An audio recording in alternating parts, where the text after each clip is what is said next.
Hi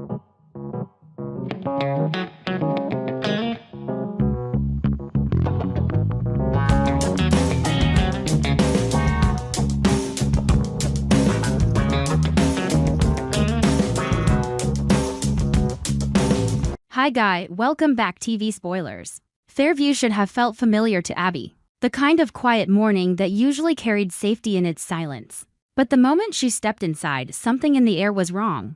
Everything looked normal on the surface, neat and polished, untouched by chaos. Yet the stillness didn't feel peaceful. It felt staged, like the house itself was holding its breath. Abby called for Dominic, expecting the smallest sound in return. The soft shuffle of movement or a baby's distant coo. Anything to reassure her that she was overreacting. But the silence stayed heavy and unmoving. When she reached Dominic's room, her body moved faster than her mind could process. Driven by instinct rather than thought. The crib was empty. The space where her baby should have been was nothing but a hollow absence. And the shock didn't hit her like a scream at first, it hit her like ice, freezing her in place, stealing her ability to react in a normal human way. For a moment, Abby couldn't even breathe properly. The world didn't spin. It stopped. And then Devon arrived and saw it immediately, the way Abby's face had drained of life. The way the room seemed too large, too quiet, too wrong. He didn't need an explanation. Dominic was gone. In an instant, fear became the only language either of them could understand. And yet neither of them could afford to fall apart completely, not when every second mattered. They searched the house in frantic, desperate patterns. Opening doors that shouldn't need to be opened, calling out into empty rooms. Replaying the last hours over and over again in their minds. As if memory could magically rewrite itself into something safer. Abby's thoughts scattered, refusing to land anywhere stable. Because the truth was unbearable, someone had taken her child. But there was no sign of forced entry, no evidence of a stranger breaking through locks or windows. No obvious violence. Instead, the first real clue came in the most unsettling form notes left behind by Mariah. The pages were placed where they could be found, not hidden in shame, but laid out with purpose. As though the person who wrote them believed they were offering an explanation. That should make sense. Abby's hands trembled as she read the repeated words about protecting Dominic. The language was intense, urgent, almost devotional. Like a promise Mariah had carved into paper to convince herself she was doing the right thing. Devon read them too, and his stomach tightened, not because he wanted to suspect Mariah, but because the notes carried a kind of distorted certainty that didn't belong in reality. Abby felt her mind refusing to accept what her eyes were already telling her. Mariah wasn't a stranger. Mariah was family. Mariah loved Dominic. And yet the truth was taking shape in front of them. Sharp and merciless, Dominic hadn't disappeared randomly. Dominic had been taken by someone who believed they were saving him. The realization didn't bring relief. It brought a different kind of terror, because a frightened stranger was one thing. But a loved one acting under the weight of delusion was something else entirely. Abby's fear quickly mutated into a controlled, trembling anger. The kind that rose when a mother's instinct collided with betrayal. She tried to think back on Mariah's recent behavior, every conversation, every pause. Every time Mariah held Dominic a little longer than usual, as though she couldn't bear to let go. At the time, it had looked like affection. Now it looked like possession, like panic wrapped in love. Devon's mind went to the darker possibility they both dreaded. Mariah wasn't simply stressed. She wasn't simply overwhelmed. She was being tormented by hallucinations of Ian Ward. The name that should have stayed in the past had returned like a poison in her thoughts. And the notes were proof that Mariah's perception of danger had grown louder than the truth. Abby didn't want to admit it, because admitting it meant accepting that Mariah's mind had become an unsafe place. Not only for Mariah herself, but for Dominic too. Devon understood how fragile this situation was. Abby needed Dominic back immediately. But how they got him back would determine whether Mariah spiraled further into terror. There was no room for mistakes, no room for rage to explode in the wrong direction. Even Abby's grief had to be controlled, even when it felt impossible. Their search became less like hunting a criminal, and more like chasing the trail of a mind unraveling. Abby and Devon followed the strange, scattered clues Mariah left behind, each one revealing the depth of her paranoia. Nothing about it felt logical in a normal way, but in Mariah's warped reality, everything had meaning. Items were moved into odd places. Small signs appeared like quiet markers, as if Mariah wanted to prove she was still ahead of the threat she believed was coming. Devon began to understand that Mariah wasn't running from Abby and Devon was running from Ian, from the imagined predator she was certain was closing in. And the more the hallucinations tightened around her, the more reckless her actions would become. Abby's heart couldn't bear the thought of Dominic caught in the middle of that storm. She pictured her baby in an unfamiliar place, away from warmth, away from comfort, exposed to conditions a small child shouldn't face. The fear was suffocating, and yet Abby forced herself forward. Because fear was useless unless it became action. Eventually their search led them to a location that felt completely wrong for anyone to be hiding in. Especially someone fragile and frightened. It wasn't familiar. It wasn't safe. It was the kind of place Mariah would choose only because she believed distance alone could shield Dominic from danger. The moment Abby sensed they were close, her body reacted before her thoughts could keep up. Her skin tightened. Her hands shook. Devon slowed them down, signaling that they couldn't rush in. Because rushing in would turn Mariah into a cornered animal. And a panicked Mariah could accidentally hurt Dominic without meaning to. That was the cruelest part of this nightmare. Mariah wasn't acting out of cruelty. She was acting out of desperate love corrupted by delusion. Abby hated herself for even thinking of her as a threat. But the reality was undeniable. Dominic was vulnerable and Mariah's mind was not stable. When Abby finally saw Mariah with Dominic, the sight hit her into directions at once relief sharp enough to make her knees weak. And horror just as powerful. Dominic was alive, still in Mariah's arms, but Mariah looked like someone who hadn't slept in days. Someone whose nerves were stretched raw, someone locked in a battle with invisible hands. Her eyes kept flicking toward corners and shadows as if danger was hiding there. She clutched Dominic like he was the only thing anchoring her to the world. Abby wanted to rush forward, to snatch her baby back, to end this immediately. But she forced herself to stand still. She forced her breathing to slow. She forced her face to soften. Because she understood the terrifying truth: if Mariah saw Abby as an enemy, Dominic would become even less safe. Devon's presence became critical. He approached with calm, careful steps, treating the moment like a fragile glass structure that would shatter if touched too aggressively. Abby felt the war inside her, mother's instinct screaming for possession, conscience whispering that Mariah was sick, not evil. She didn't know how to hold both truths without collapsing. The confrontation carried no loud explosions. But the tension in the air felt like a wire stretched to its breaking point. Every movement had to be measured. Every breath mattered. Abby's eyes stayed on Dominic, memorizing him, confirming he was real, confirming he was intact. Devon focused on Mariah's state of mind, searching for the smallest opening where reality could reach her. Dominic was taken back not through force but through patience and careful timing. Through the slow rebuilding of trust in a moment designed to destroy it. When Abby finally held Dominic in her arms, the sensation of his warmth nearly broke her. Tears flooded her eyes, and she had to clamp down hard to keep herself from collapsing into sobs that might trigger Mariah. Further, Dominic's tiny body felt heavier than it ever had, not because he had changed, but because Abby understood what it meant to almost lose him. Devon stood close, ready to catch Abby if her legs gave out, ready to stabilize Mariah if she erupted, ready to stop the entire world from collapsing in a single second.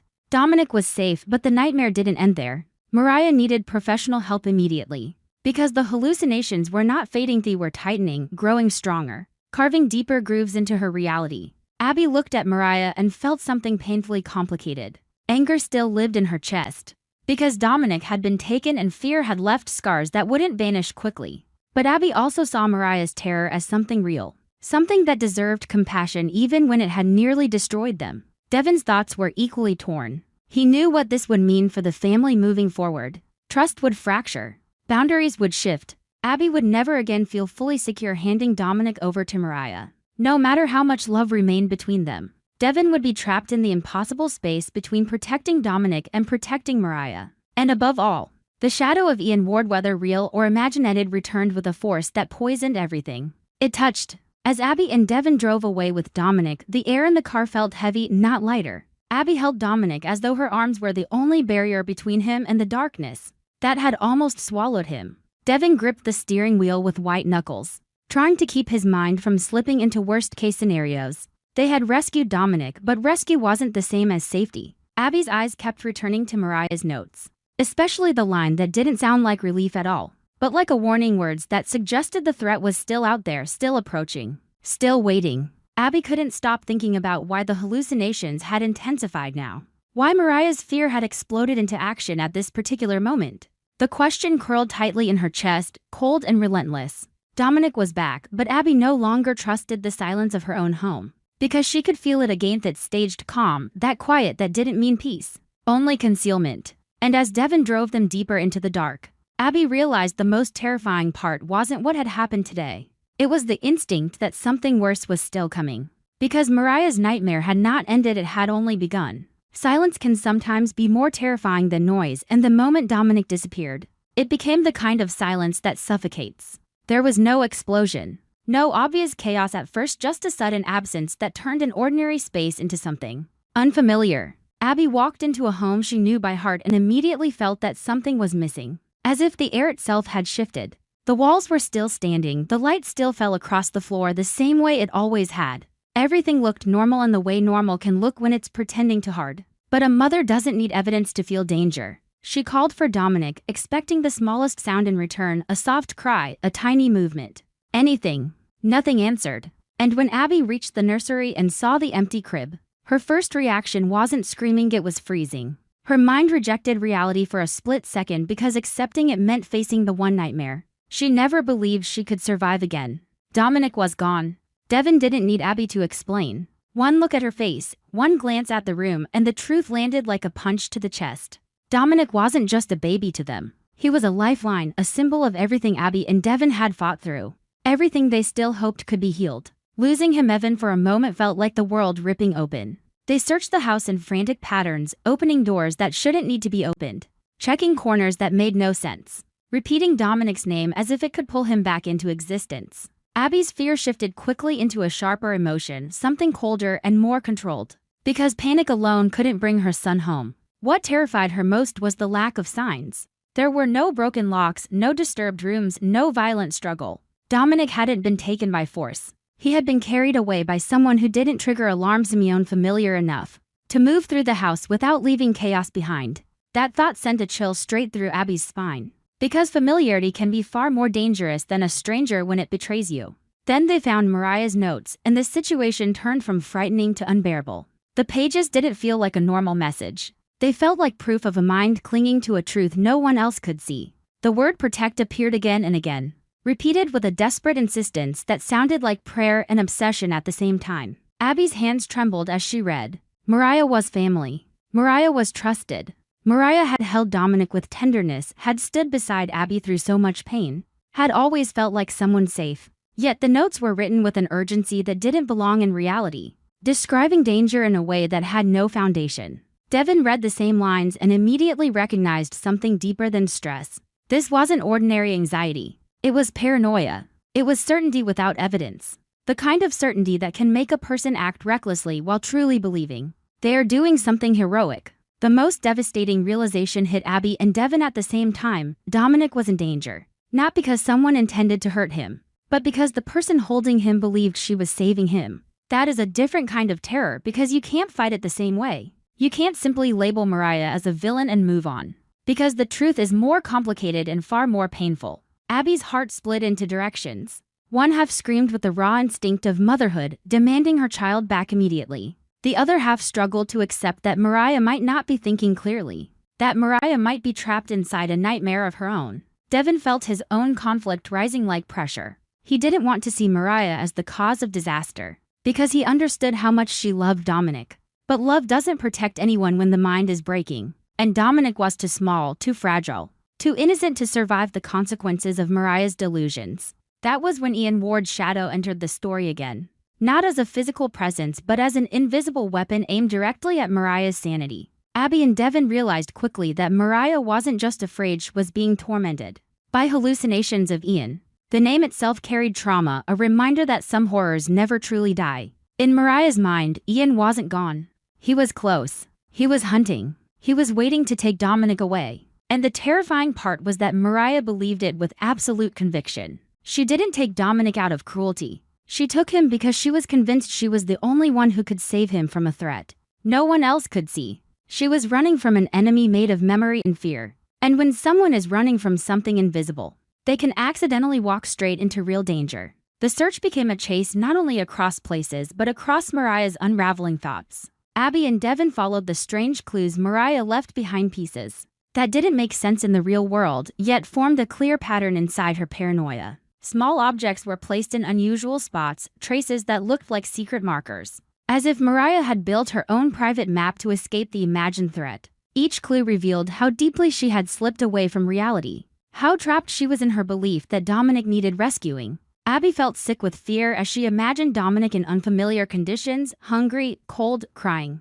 helpless while Mariah's mind fought ghosts. Devon kept pushing forward, trying to stay steady. But the weight of responsibility pressed down on him. They had to move fast, yet they couldn't risk triggering Mariah into greater panic. They had to save Dominic, but they also had to handle Mariah carefully, because a frightened mind can lash out without intending harm. Eventually, the trail led them to a location that felt distant and wrong, exactly the kind of place Mariah would choose if she believed distance was protection. The moment Abby sensed they were close, everything in her body surged forward with need. But she forced herself to slow down. Devon did the same. This was no ordinary rescue. This was a fragile standoff where the wrong expression or the wrong step could turn fear into catastrophe. Abby wanted to run, to grab Dominic, to end the nightmare in one movement. But she understood that if Mariah saw her as a threat, Dominic could be harmed in the chaos. Devon approached with careful calm, trying to project safety into a situation built out of panic. Abby stood trembling, fighting the urge to collapse into rage or tears, because she couldn't afford to lose control when her baby was still in danger. Seeing Mariah holding Dominic was both relief and horror at once. Dominic was there, alive, still safe for the moment. But Mariah looked like someone who had been hunted for days. Her body was tense, her eyes restless, her grip on Dominic too tight with desperation. Abby could feel her heart breaking as she realized Mariah might not even recognize Abby and Devon as allies in that moment. In Mariah's world, they could be part of the danger, part of the system trying to take Dominic back and expose him to the threat again. That possibility was terrifying, because it meant Abby was being forced into the cruelest role imaginable, a mother who had to ask permission to reclaim her own child. The confrontation unfolded without shouting because it didn't need noise to be devastating. Tension lived in every breath, every pause, every moment of stillness. Abby's focus stayed locked on Dominic, while Devon's attention remained on Mariah's fragile mental state, searching for a way to pull her back toward reality. Dominic was brought safely into Abby's arms not through violence, but through patience and timing, through careful restraint and the desperate hope that Mariah would not spiral into a sudden panic. The instant Abby felt Dominic's warmth against her body, she almost broke. Tears filled her eyes, the kind that comes when fear has been held back too long, the kind that shakes the soul. She held Dominic as if the world might steal him again if she loosened her grip by even an inch. Devon stayed close, not only to protect Abby, but because he understood the danger hadn't disappeared. It had simply shifted. Dominic was safe, but the damage remained. Mariah needed professional help immediately, because hallucinations that powerful don't vanish on their own. Abby's emotions were complicated in a way that felt almost unbearable. She could feel sympathy for Mariah's suffering, yet she couldn't ignore the trauma Mariah had caused. She could understand Mariah's love, yet she could never again fully trust that love to be safe. Devon faced the same conflict. He knew Mariah wasn't evil, but he also knew that Dominic could not be risked again. Trust had cracked, and cracks like that don't heal quickly. They leave scars. They change how people move through their own lives. Personally, this kind of storyline is the type that doesn't just entertain, it sticks under the skin. Because it doesn't rely on a simple villain or an obvious crime. It forces you to face the truth that sometimes the most dangerous moments come from love mixed with instability, from trauma that returns and takes control. It reminds you that a person can cause devastation without wanting to. And that makes it harder to forgive, harder to process, harder to recover from. Abby and Devon brought Dominic home, but they couldn't bring their old sense of safety back with him. After something like this, normal becomes a memory you don't fully trust anymore. Being chosen by Victor Newman has never felt like a fair fight. It is never a clean war where two enemies stand face to face and declare their intentions. With Victor, everything happens through invisible pressure. He can place a steady hand on your shoulder, offer a smile that looks almost respectful, and still tighten his grip until you can't breathe without his permission. Kane learned that truth later than he wanted to admit. He came back to Genoa City believing he could rebuild himself, reclaim what he had lost, prove that he wasn't finished after being dismissed for so long. But the harder Victor pushed, the clearer the real picture became. Kane didn't return as a player. He returned as a piece on Victor's board. The worst part was how Victor could disguise control as opportunity. A task that sounded important, a mission framed as trust. A quiet suggestion that Kane was being given a chance to matter again. Yet beneath the surface, it was a tightening loop. If Kane succeeded, Victor would own him. If Kane failed, Victor would destroy him. Either way, Kane would still be trapped. At the same time, Chelsea was living under a different kind of tension that looked like happiness from the outside. She was preparing to marry Adam, and people could easily assume she was finally stepping into stability. finally reaching a future she had fought hard to protect. But Chelsea had lived long enough in Genoa City to understand something most outsiders never learn. Peace does not survive when Victor Newman decides it shouldn't. She had witnessed too many times how Victor called it protecting his family, while he was actually controlling it, forcing his will into every decision, suffocating every relationship that didn't fit his plan. Chelsea wasn't naive. She knew Victor never applied pressure without wanting something in return. If he was pushing, it meant he needed leverage. And if he needed leverage, he would take it softly if possible, brutally if necessary. This time, Victor wasn't only reaching for Adam. He was reaching for Chelsea too, because she had the power to shape Adam's choices. And that alone made her dangerous in Victor's eyes. What made this situation so gripping wasn't that Kane and Chelsea had some natural bond or long-standing friendship. They didn't. In many ways, they represented two different roads. Kane was a man collapsing under ambition and humiliation, desperate to restore power and dignity to a life that had been reduced to loss. Chelsea was a woman trying to protect the fragile peace she'd built, fighting to keep the future she wanted with Adam from being rewritten by Victor's control. But Victor created a brutal connection between them. He forced them into the same orbit, pushed them both into his private scheme, and trapped them in a position where open resistance would be fatal. Victor didn't have to shout to threaten them. He only had to press their weak points. Kane's weakness was his desperation to matter. Chelsea's weakness was her love for Adam and the life she wanted to secure. One wanted power to prove he still had value.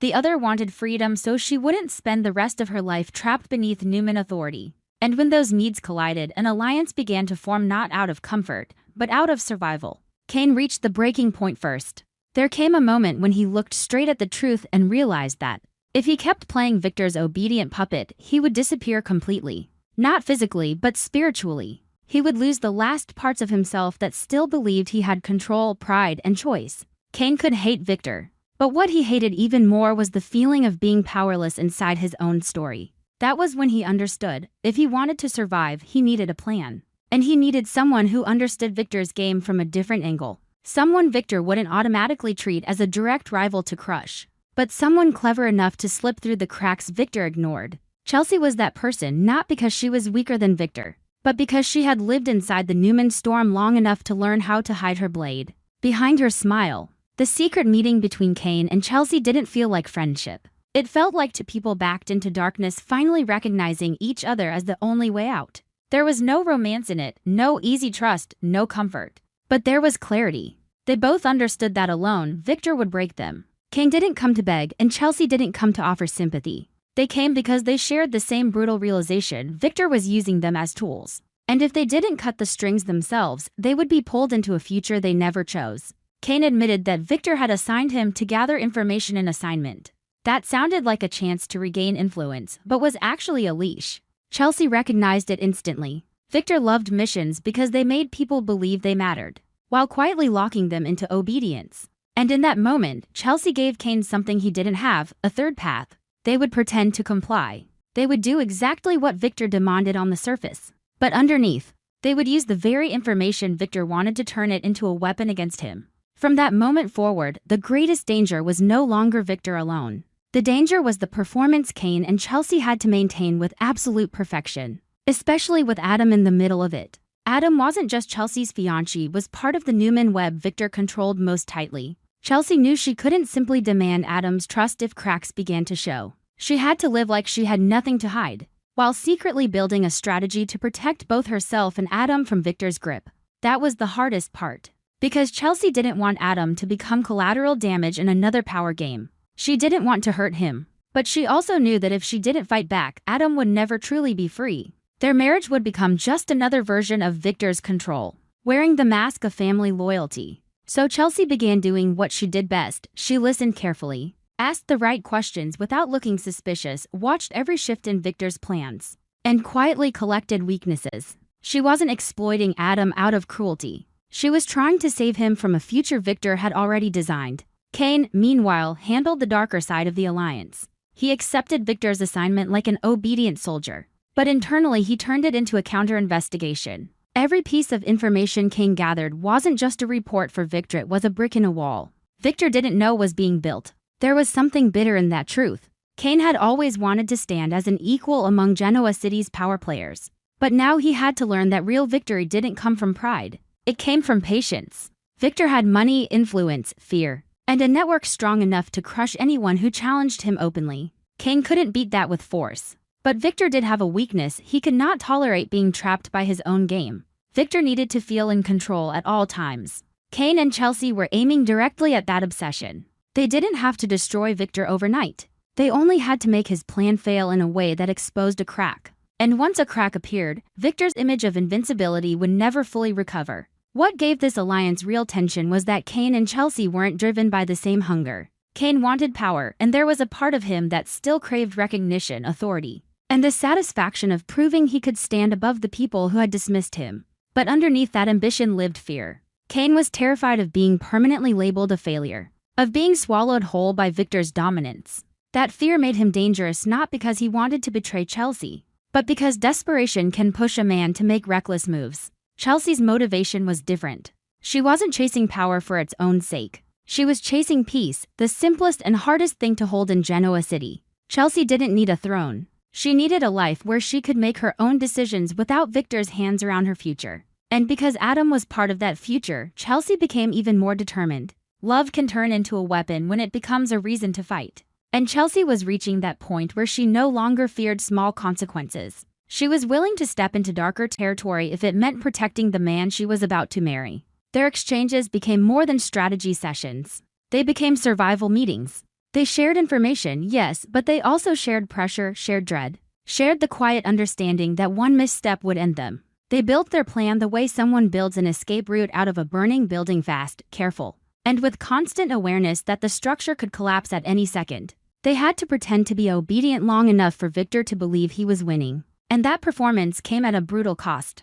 The longer they played loyal servants, the more it threatened to change them into the very people Victor wanted them to become. Kane sometimes felt the terrifying possibility that pretending too long might erase his resistance for real.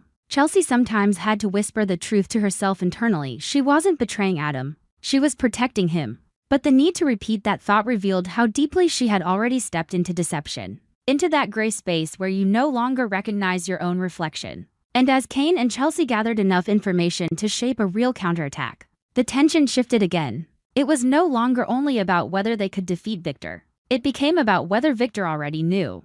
Victor Newman is most dangerous when he is quiet. He doesn't need to show up constantly. His power is the threat of his awareness, the possibility that he sees everything. Kane began noticing subtle inconsistencies, small changes in Victor's behavior that felt almost like tests. Chelsea began feeling it too, in the way Adam sometimes grew more guarded, or in the way Victor's calmness seemed to deliberate.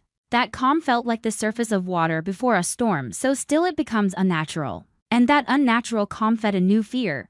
What if Victor was letting them believe they were in control, only so he could expose them at the perfect moment? This is what makes the storyline so compelling, because it isn't just about power. It is about two people trying to reclaim ownership of their lives in a city where Victor Newman writes the rules. Kane and Chelsea are not pure heroes. They are flawed, wounded, and driven by motives that are not always noble. But that is exactly why they feel real. Genoa City doesn't reward innocence. It rewards strategy. Their alliance didn't form because of friendship, but because of exhaustion. They reached a point where the only choice left was to fight back. And that lack of perfection is what makes the tension sharper. Kane could go too far if his hunger for power overwhelms his caution. Chelsea could cross lines she never wanted to cross if protecting Adam becomes her only focus. Their weaknesses are part of the danger and part of the suspense. In the end, as they looked at everything they had collected, Kane and Chelsea knew they were holding the only weapon that could truly shake Victor: information. But information is a blade that cuts both ways.